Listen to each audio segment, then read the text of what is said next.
Chapter 21. The Hut in the Jungle. A ladder led to the veranda. It was made of the same knobby-jointed wood as the hut, lashed together with a vegetable fiber. "You're not going up that," Aja protested.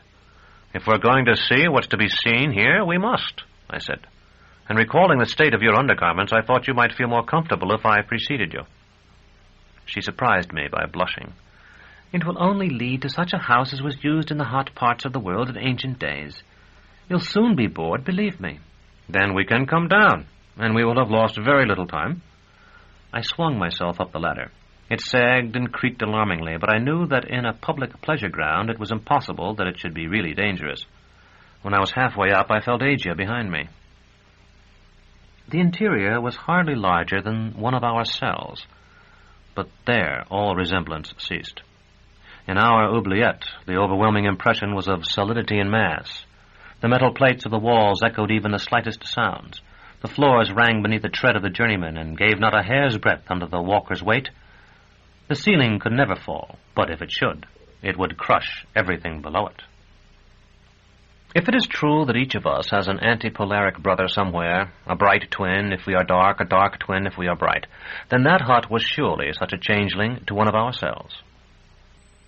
There were windows on all sides, save the one through which we entered by the open door, and they had neither bars nor panes nor any other sort of closing. Floor and walls and window frames were of the branches of the yellow tree, branches not planed to boards, but left in the round, so that I could, in places, see sunlight through the walls, and if I had dropped a worn orichalk, it would very likely have come to rest on the ground below. There was no ceiling, only a triangular space beneath the roof where pans and food bags hung. A woman was reading aloud in a corner, with a naked man crouched at her feet. The man we had seen from the path stood at the window opposite the door, looking out. I felt that he knew we had come, and even if he had not seen us a few moments before, he must certainly have felt the hut shake when we climbed the ladder. But that he wished to pretend he did not. There is something in a line of the back when a man turns so as not to see, and it was evident in his. The woman read, "Then he went up from the plain to Mount Nebo, the headland that faces the city, and the compassionating showed him the whole country, all the land as far as the western sea. Then he said to him, 'This is the land I swore to your fathers I should give their sons. You have seen it, but you shall not set your feet upon it.' So there he died and was buried in the ravine." The naked man at her feet nodded. "It is even so with our own masters, preceptress. With the smallest finger it is given, but the thumb is hooked into it, and a man has only to take the gift and dig in the floor of his house and cover all with a mat. Then the thumb begins to pull, and bit by bit the gift rises from the earth and ascends into the sky and is seen no more." The woman seemed impatient with this, and began, "No, Isangama," but the man at the window interrupted her without turning around. "Be quiet, Marie. I want to hear what he has to say. You can explain later." "A nephew of mine," the naked man continued, "a member of my own fire circle, had no fish. And so he took up his godely and went to a certain pool. So quietly did he lean over the water, he might have been a tree." The naked man leaped up as he said this, and posed his sinewy frame as though to spear the woman's feet with a shaft of air. Long, long he stood, until the monkeys no longer feared him and returned to drop sticks in the water, and the hesperorn fluttered to her nest. A big fish came out of his den in the sunken trunks. My nephew watched him circle, slowly, slowly. He swam near the surface, and then when my nephew was about to drive home the three-toothed spear, there was no longer a fish to be seen, but a lovely woman. At first my nephew thought the fish was the fish king, who had changed his form that he might not be speared. Then he saw the fish moving beneath the woman's face, and knew that he saw a reflection. He looked up at once, but there was nothing to be seen but the whisk of the vines. The woman was gone." The naked man looked up, mimicking very well the amazement of the fisherman. "That night my nephew went to the Numen, the proud one, and slit the throat of a young Oreodont, saying," Aja whispered to me, "In the name of the Theoanthropus, How long do you mean to stay here? This could go on all day. Let me look about the hut, I whispered back, and we'll go. Mighty is the proud one, sacred all his names. Everything found beneath leaves is his. The storms are carried in his arms. The poison holds no death unless his curse is pronounced over it. The woman said, I don't think we need all these praises of your fetish, Isangama. My husband wishes to hear your story. Very well, but tell it, and spare us your litanies. The proud one protects his supplicant. Would not he be shamed if one who adores him were to die? Isangama. From the window, the man said, He's afraid, Marie. Can't you hear it in his voice? There is no fear for those who wear the sign of the proud one. His breath is the mist that hides the infant Uakaris from the claws of the Marge. Robert, if you won't do something about this, I will. Isangama, be silent, or leave and never return here again. The proud one knows Isangama loves the preceptress. He would save her if he could. Save me from what? Do you think there's one of your dreadful beasts here? If there were, Robert would shoot it with his gun. The Tokoloshi preceptress. The Tokoloshi come. But the proud one in his condensation will protect us. He is the mighty commander of all Tokoloshi. When he roars, they hide beneath the fallen leaves. Robert, I think he's lost his mind. He has eyes, Marie, and you don't. What do you mean by that? And why do you keep looking out that window? Quite slowly, the man turned to face us. For a moment he looked at Agia and me, then he turned away. His expression was the one I have seen our clients wear when Master Gerlos showed them the instruments to be used in their anachrysis. Robert, for goodness sake, tell me what's wrong with you. As Isangama says, the Tokoloshi are here. Not his, I think, but ours. Death and the lady. Have you heard of them, Marie? The woman shook her head. She had risen from her seat and opened the lid of a small chest. You wouldn't have, I suppose. It's a picture, an artistic theme, rather. Pictures by several artists. Isangama, I don't think your proud one has much authority over these Tokoloshi. These come from Paris, where I used to be a student, to remonstrate with me for giving up art for this. The woman said, You have a fever, Robert. That's obvious. I'm going to give you something, and you'll feel better soon.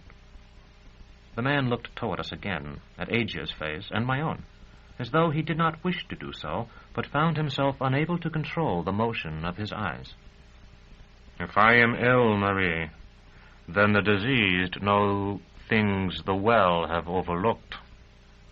Isangama knows they're here, too, don't forget. Didn't you feel the floor tremble while you were reading to him? That was when they came in, I think. I've just poured you a glass of water so you can swallow your quinine. There are no ripples in it. What are they, Isangama? Tokoloshi, but what are Tokoloshi? Bad spirits, preceptor. When man think bad thought, or woman do bad thing, there is another Tokoloshi. He stay behind. Man think, no one know, everyone dead. But Tokoloshi remain until end of world. Then everyone will see, know what that man did. The woman said, What a horrible idea. Her husband's hands clenched the yellow stick of the windowsill. Don't you see they are only the results of what we do? They are the spirits of the future, and we make them ourselves. They are a lot of pagan nonsense, that's what I see, Robert. Listen, your vision is so sharp. Can't you listen for a moment? I am listening. What do you want to say? Nothing. I only want you to listen. What do you hear? The hut fell silent. I listened, too, and could not have not listened if I had wanted to. Outside, the monkeys chattered and the parrots screamed as before. Then I heard over the jungle noises a faint humming, as though an insect as large as a boat were flying far away. What is it? The man asked. The mail plane. If you're lucky, you should be able to see it soon. The man craned his neck out the window, and I, curious to see what he was looking for, went to the window on his left and looked out as well. The foliage was so thick that at first it seemed impossible to see anything, but he was staring almost straight up past the edge of the thatch, and I found a patch of blue there. The humming grew louder. Into view came the strangest flyer I have ever seen. It was winged, as if it had been built by some race that had not yet realized that since it would not flap wings like a bird in any case, there was no reason its lift, like a kite's, could not come from its hull. There was a bulbous swelling on each argent pinion, and a third at the front of the hull. The light seemed to glimmer before these swellings. In 3 days we could be at the landing strip, Robert. The next time it comes, we would be waiting. If the Lord has sent us here... Yes, Preceptor. We must do what the Proud One wishes. There is none like he. Preceptress, let me dance to the Proud One and sing his song. Then it may be the Tokoloshi will depart. The naked man snatched her book from the woman and began to beat it with the flat of his hand, rhythmic claps as though he played a tambour. His feet scraped the uneven floor, and his voice, beginning with a melodic stridulation, became the voice of a child. In the night, when all is silent, hear him screaming in the treetops. See him dancing in the fire. He lives in the arrow poison, tiny as a yellow firefly, brighter than a falling star. Hairy men walk in the forest. Asia said, I'm leaving Severian, and stepped through the doorway behind us. If you want to stay and watch this, you can. But you'll have to get your Avern yourself and find your way to the sanguinary fields. Do you know what will happen if you fail to appear? They'll employ assassins, you said. And the assassins will employ the snake called Yellowbeard. Not on you at first. On your family, if you have any, and your friends. Since I've been with you all over our quarter of the city, that probably means me. He comes when the sun is setting. See his feet upon the water, tracks of flame across the water. The chant continued, but the chanter knew we were going. His sing-song held a note of triumph. I waited until Asia had reached the ground, then followed her. She said, I thought you'd never leave. Now that you're here, do you really like this place so much? The metallic colors of her torn gown seemed as angry as she herself against the cool green of the unnaturally dark leaves. No, I said, but I find it interesting. Did you see their flyer? When you and the inmate looked out the windows? I wasn't such a fool. It was like no other I've ever seen. I should have been looking at the roof facets of this building, but instead I saw the flyer he expected to see. At least that's what it seemed like. Something from somewhere else. A little while ago I wanted to tell you about a friend of mine who was caught in Father Aneri's mirrors. She found herself in another world. And even when she returned to Thekla, that was my friend's name, she wasn't quite sure she had found her way back to her real point of origin. I wonder if we aren't still in the world those people left, instead of them in ours. Asia had already started down the path. Flecks of sunlight seemed to turn her brown hair to dark gold as she looked over her shoulder to say, I told you certain visitors are attracted to certain bioscapes. I trotted to catch up with her. As time goes on, their minds bend to conform to their surroundings, and it may be they bend ours as well. It was probably an ordinary flyer you saw.